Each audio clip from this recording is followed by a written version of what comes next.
I never thought I would find myself writing this. It's surreal, honestly. My name is Jake, and if I had to summarize my life a few months ago, I'd say I was a pretty average guy. I had a decent job at a tech firm, a small circle of friends, and a marriage that I thought was solid. I was married to Lisa for 5 years, and we were part of a local church group. Life felt routine, but I thought it was a comfortable routine.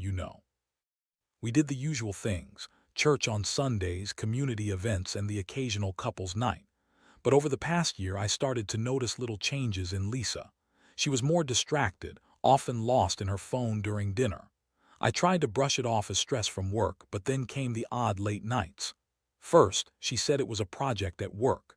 Then it turned into I'm helping out at church or I'm meeting with friends. I trusted her, but there was something nagging at me, like an itch I couldn't scratch. One night, after a particularly long day, I came home to find her in the bathroom. Locked away, I knocked lightly, jokingly asking if she was okay. "Just a minute," she shouted back. When she finally emerged, her hair was tousled and her cheeks were flushed. I swear she looked guilty, but when I asked her about it, she laughed it off, saying she was just trying a new skincare routine. It seemed innocent enough, but it left me uneasy. Then one Tuesday evening, I decided to go for a run. I needed to clear my head and maybe even get a little more fit. My gut was starting to tell the story of too many pizza nights. As I jogged through the park near our house, I noticed a familiar car parked under a streetlight. It was a dark sedan, and it was parked awkwardly, like someone was trying to hide it. I squinted, and to my shock, I saw Lisa getting out of the passenger side. The driver, some guy who I recognized from our church group, Mark. My heart sank and I felt a wave of nausea wash over me. I stopped in my tracks, hiding behind a tree, watching them. They weren't just chatting, they were laughing, leaning in close and sharing something that looked a lot like intimacy. I wanted to scream, to barge in there and demand answers, but I felt paralyzed. They stood there for what felt like an eternity, and then they kissed. It was a quick peck, but it was enough to shatter every ounce of trust I had in her. I turned and sprinted home, my heart racing not from the exercise but from the realization that everything I thought we had was crumbling.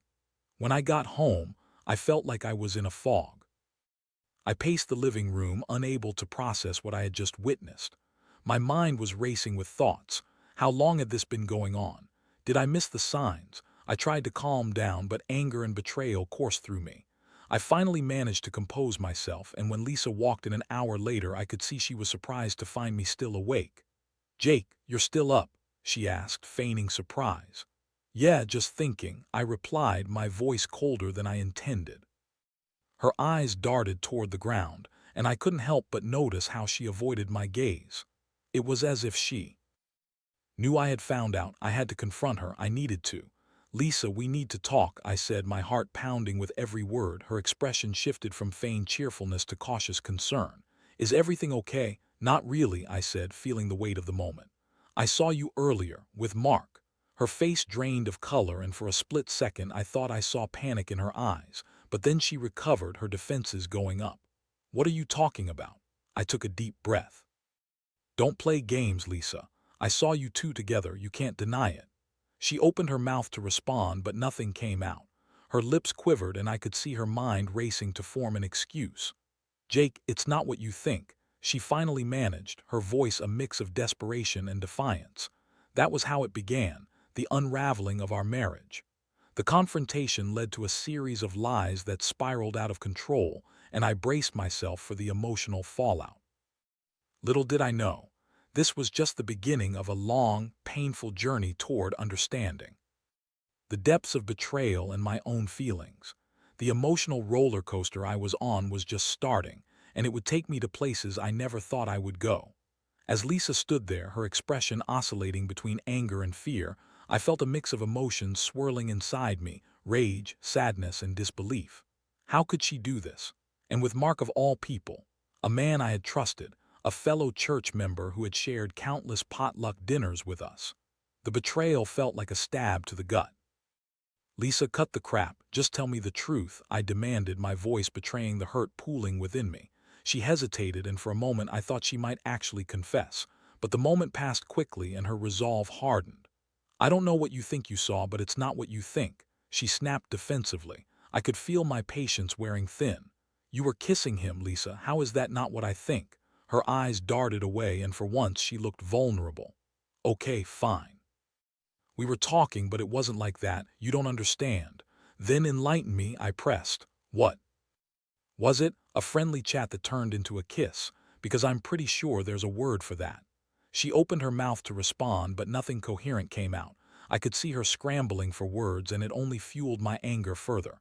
Jake, please, she finally said, her voice slightly trembling. You've been distant lately. I needed someone to talk to, and Mark was there for me. Someone to talk to? I scoffed. You couldn't talk to me. I tried. You were always busy. At work, at your gym, or just zoning out in front of the TV. You don't even notice me anymore.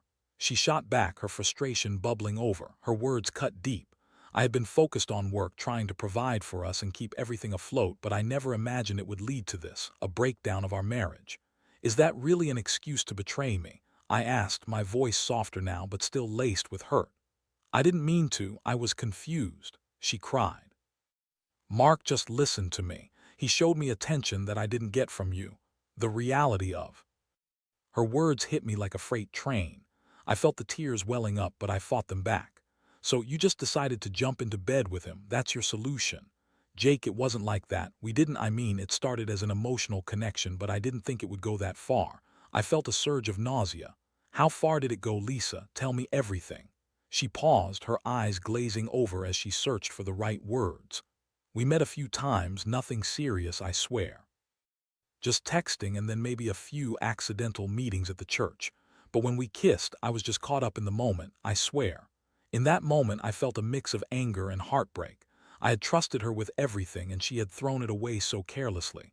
I knew I should have been firm, but the emotional toll was overwhelming. You really don't understand how much this hurts, do you? She seemed taken aback by my anguish. I'm sorry, okay. I didn't mean for it to happen this way. But you didn't stop it, did you? You allowed it to happen, and now you want to gloss over it with an apology. The confrontation spiraled into an emotional battlefield, with each of us hurling blame as if it were a lifeline. As the minutes turned into what felt like hours, I knew I needed to step away. My heart was pounding, and I felt dizzy from the overwhelming mixture of betrayal and confusion.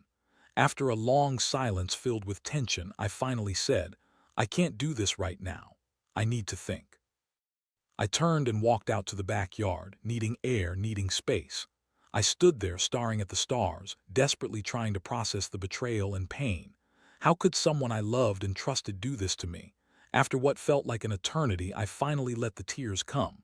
They fell silently, each drop carrying away a piece of my heart. The emotional roller coaster had only just begun. I spent the rest of the night wrestling with my thoughts, replaying every moment in my mind. The laughter we shared, the plans we made, all of it tainted by this revelation. I felt like I was living in a nightmare. How could I face the world knowing my wife had betrayed me? When the sun rose the next morning, I felt a fog hanging over me. I hadn't slept much, and the exhaustion was creeping in. Lisa and I barely spoke. Every word felt like a landmine. I felt like I was in a fog, and every day I woke up to the reality that my marriage was crumbling. I needed to make a decision, and fast. I couldn't just sit back and let this festering wound continue to bleed. I had to think about my next steps, whether to confront Mark, seek counseling, or just walk away from it all. The gravity of our situation hit me hard, and I knew I had to prepare myself for whatever came next. The days that followed were a blur of confusion and emotional turmoil. I went to work, but it felt like I was moving through molasses. My colleagues noticed I was off and asked if I was okay. I brushed them off with half-hearted smiles and vague excuses. Inside, my mind was racing, sorting through the wreckage of my marriage while trying to maintain a facade of normalcy. Lisa and I avoided each other as much as possible. Each awkward silence was a reminder of the rift now forming between us. It felt like we were living in the same house but on completely different planets. After that confrontation, I couldn't shake the image of her kissing Mark.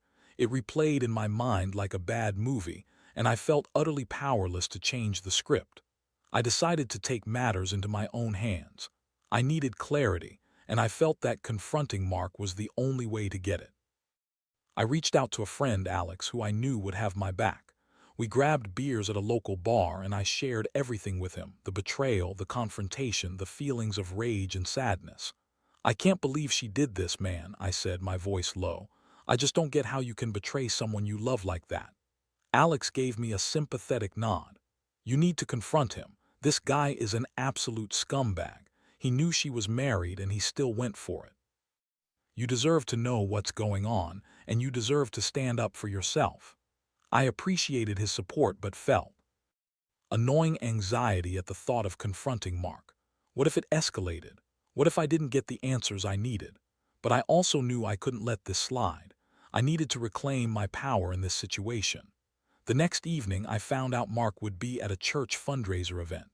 My heart raced as I drove over, gripping the steering wheel tight.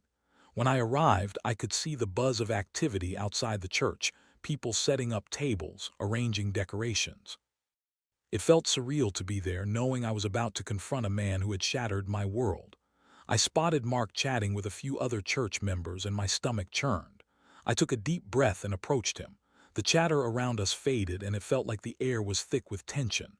"Mark," I called out, trying to keep my voice steady. He turned, surprised to see me. "Jake, hey man, what's up?" He wore that charming smile that I had once thought was friendly. "Can we talk?" I said, my voice firm. His demeanor shifted. Sure, what's going on?" I led him a little away from the crowd, my heart pounding like a drum. "I know about you and Lisa." His expression faltered for a moment, and I could see the panic flashing in his eyes. "What are you talking about?" he asked, attempting to act oblivious. "Stop pretending. I saw you two together, the kiss, don't deny it." He rubbed the back of his neck, clearly uncomfortable. "Look, man, it's not what you think," he stammered, instantly reverting to the same defense I had heard from Lisa. "Not what I think. You think I'm going to believe that? You kissed my wife, Mark. You've been lying to me this entire time." I felt the anger bubbling up, and it took everything in me to keep my voice down. Okay, it's complicated," he said, glancing around to see if anyone was watching. "Lisa and I have been talking, but we didn't mean for it to go that far. It was just an emotional moment." "An emotional moment," I echoed, incredulous. "Are you kidding me? You're both adults. You don't just kiss someone without it meaning something." He looked genuinely distressed now, but I didn't care. I wanted answers. "How long has this been going on?" "Just a few months," he admitted sheepishly, his gaze dropping to the ground. "I didn't want to hurt you, man, I swear." "Too late for that," I shot back. "You've already hurt me and my wife. Do you even care that this is tearing us apart?" "I thought she was unhappy. I didn't think you two were really together anymore." He tried to defend himself, but his excuses were falling on deaf ears. "Your feelings don't matter. What matters is the trust you've broken," I said, feeling a lump in my throat. We stood there in silence for a moment, the tension hanging thick between us. I felt a mix of anger and sadness, but I couldn't let him see how deeply this was affecting me. "Stay away from her, Mark. I don't want you anywhere near my wife again." "Jake, I'm sorry. I didn't mean for any of this to happen," he said, his voice almost pleading. "Sorry doesn't cut it," I replied.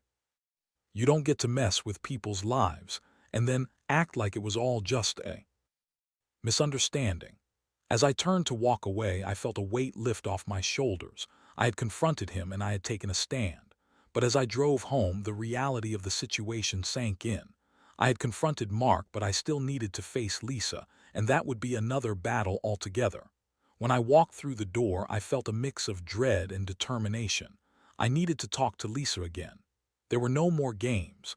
I was done being the passive one in this relationship. It was time to lay everything out on the table, and maybe, just maybe, we could salvage what was left of our marriage. But deep down, I knew it wouldn't be easy. I could feel the final showdown approaching, and it was going to be intense. As I stepped into the house, the familiar scent of our living space clashed with the tension that filled the air. The silence was deafening, each tick of the clock amplifying the weight of what lay ahead. I found Lisa sitting on the couch, her face illuminated by the soft glow of the lamp.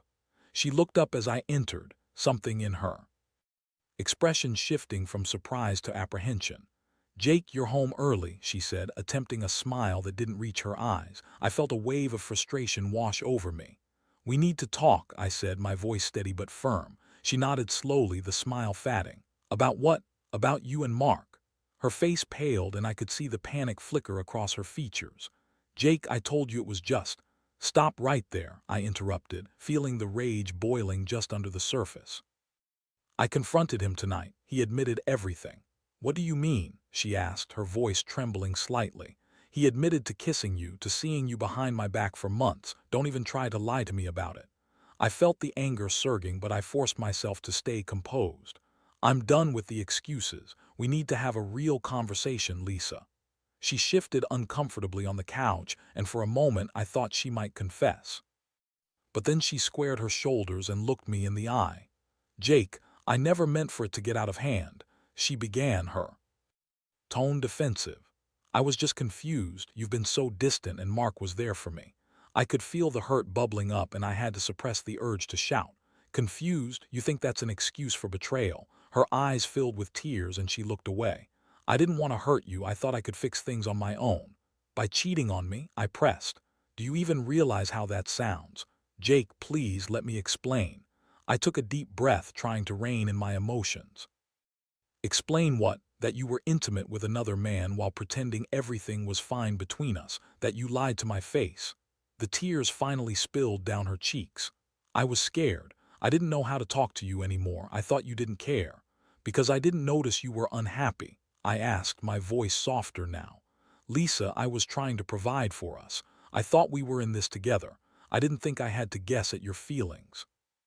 Her sobs filled the room, and I felt the walls closing in around us. I wanted to reach out to comfort her, but the betrayal still felt too raw. "What do you want from me, Jake?" She finally managed between sobs. "I'm sorry, I messed up." I shook my head, feeling the weight of the moment. "I don't know what I want anymore. I feel like I've lost my best friend." "Please, let's work through this together," she pleaded, her voice cracking. "I love you. I still love you." But her words felt hollow to me. Love shouldn't hurt like this. I had to think seriously about what I wanted moving forward. "Do you love me enough to end things with him?" She hesitated and I could see the conflict in her eyes. I thought I could fix things. I didn't mean for it to go this far." "Lisa, this isn't about fixing things anymore. It's about trust. You shattered that when you decided to involve him in our lives." I saw the realization wash over her and I could sense her desperation. "I'll do whatever it takes to earn your trust back, I promise. I'll cut off all contact with him. Just please give me another chance." Her words were filled with desperation, and for a moment I felt a pang of sympathy. But I couldn't ignore the fact that she had willingly chosen to betray me. "I need time to think," I said finally, my voice barely above a whisper. "Time," she echoed, her eyes widening in fear. "Please don't say that. I can fix this." I nodded slowly, feeling the weight of the decision ahead. "I don't think this is something that can be fixed overnight, Lisa." With that, I turned and walked out of the living room, leaving her crying on the couch. I needed space, clarity, something I wasn't sure I'd ever find again. I went out to the backyard and sat on the steps, staring up at the night sky. Each star seemed to pulse with the weight of my thoughts. I felt hollow, torn between the love I had for Lisa and the pain she had caused. I thought of the life we had built together, the dreams, the laughter, and the moments we had shared. But those memories felt tainted now, overshadowed by betrayal. As I sat there, I couldn't help but wonder what the future held. Did I want to try and rebuild this relationship, or was it time to move on? I thought about the support I had from friends like Alex, who encouraged me to prioritize my happiness. The question loomed large. Could I ever trust Lisa again? And was it worth fighting for a love that had become so distorted? I felt the tears streaming down my face as I battled with my thoughts. I knew I needed to make a decision soon, but I was terrified of the consequences. I felt like I was standing at a crossroads, and I had no idea which path to take. I wanted to believe in love, but could I ever feel safe in it again? After a long night of contemplation, I finally crawled into bed, still unsure of what tomorrow would bring. The uncertainty was almost unbearable, but deep down, I knew that whatever choice I made, it had to be for my own peace of mind. I just had to figure out what that looked like moving forward. The following day was a whirlwind of thoughts and feelings swirling in my head. I felt like I was caught in a storm with emotions battering me from all sides. Sleep had been elusive, and as I got out of bed, a sense of dread washed over me. I had to face Lisa again, but this time I needed to lay down some ground rules. No more dodging the truth and no more empty promises. I decided to meet her for breakfast. It felt like a neutral ground, a place where we could talk without the pressure of being in our home. I hoped it would help clear the air. As I drove to the diner, my heart raced. I was filled with trepidation but also a flicker of hope that maybe we could find a path forward. When I arrived, Lisa was already there, nervously fiddling with her phone. She looked up as I walked in, and for a moment our eyes locked. I could see the desperation in her gaze, and it made my heart ache. I took a deep breath and walked over to the booth. "Hey," I said, trying to keep my tone neutral. "Hey," she replied, her voice barely above a whisper. We ordered our food, and the silence felt heavy between us. I could see she wanted to talk, but I needed to set the tone.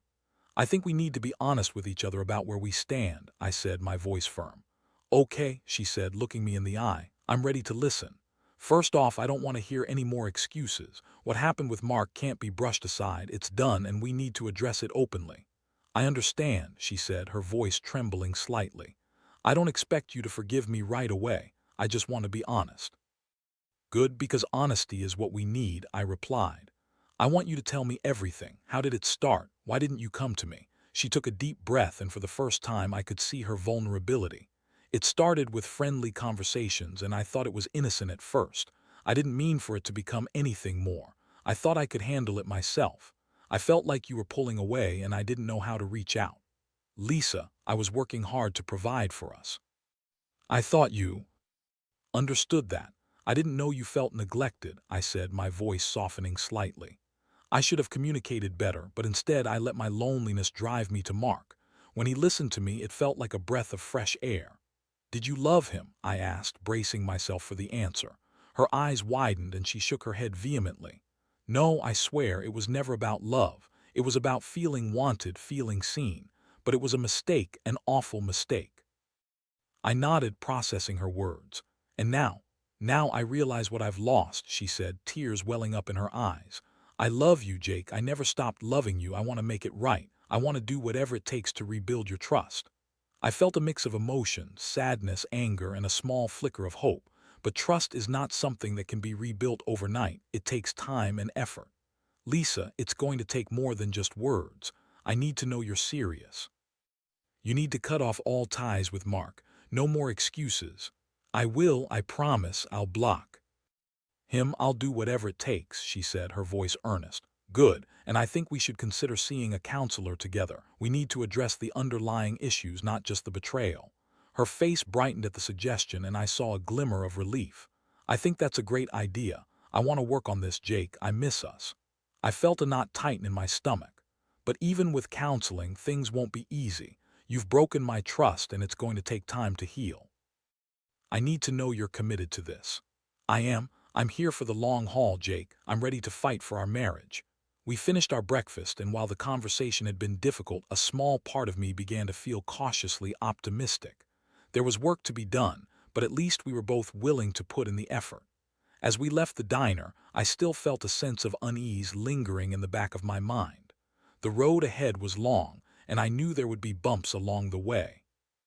But for the first time since discovering her affair, I felt like we were on the same page, ready to confront the demons in our relationship. That evening, Lisa began taking steps to block Mark and cut off any communication. I watched her with a mix of hope and skepticism.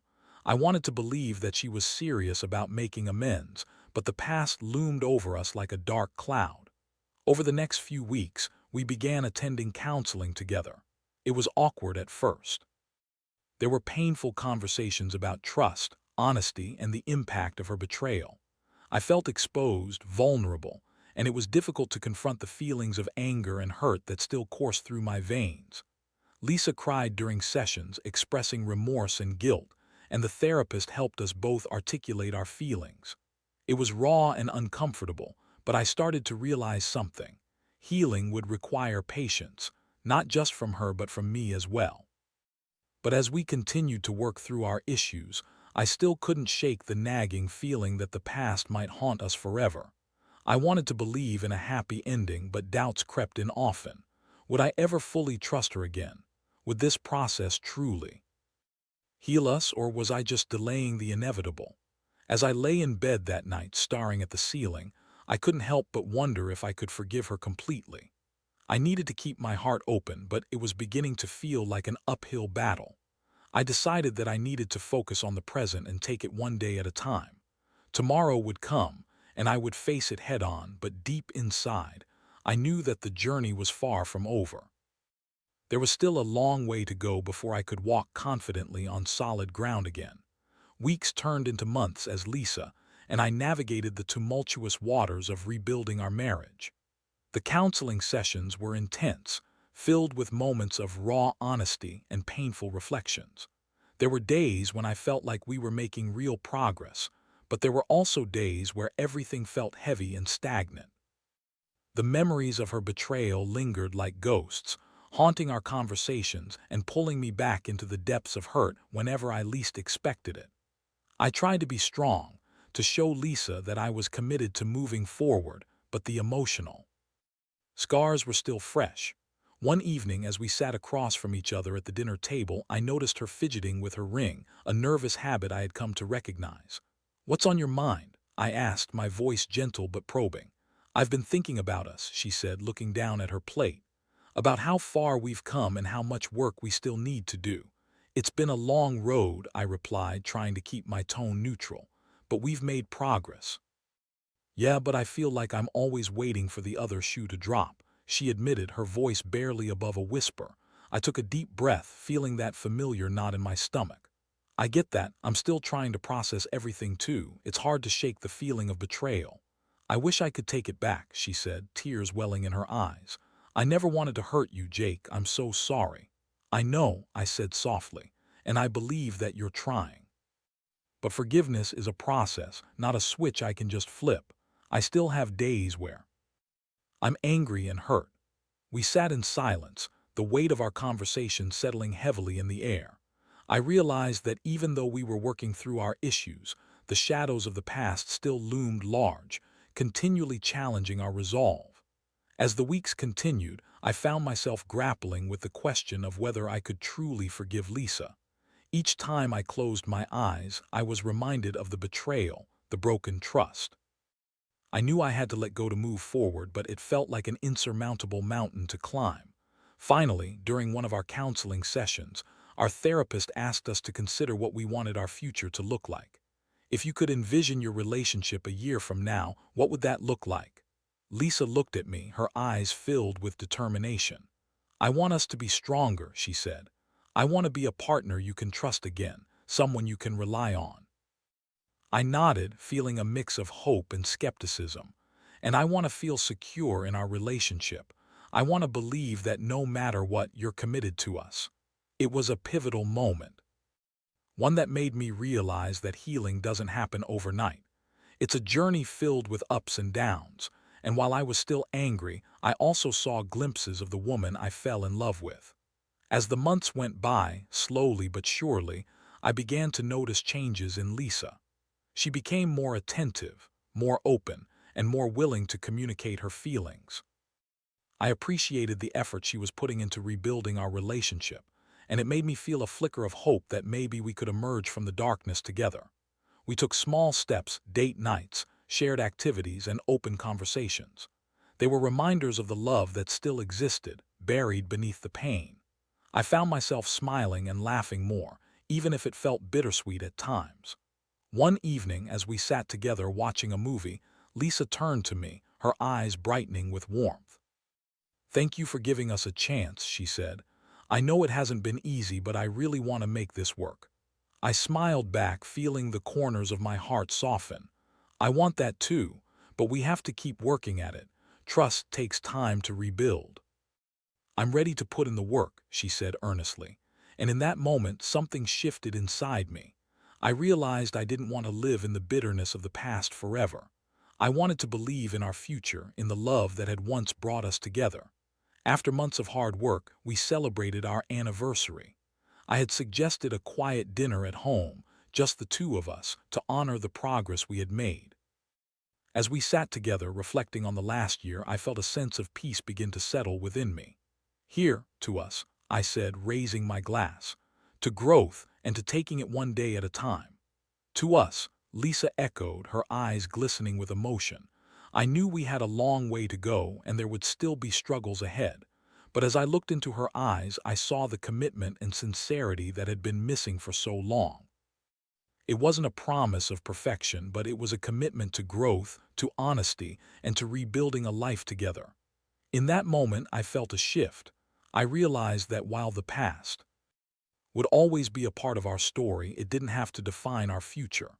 Life is messy, relationships are complicated, and sometimes we have to navigate through the darkness to find the light again. As we clinked our glasses together and shared a smile, I felt a renewed sense of hope. We had weathered a storm together, and now it was time to embrace the journey ahead, hand in hand.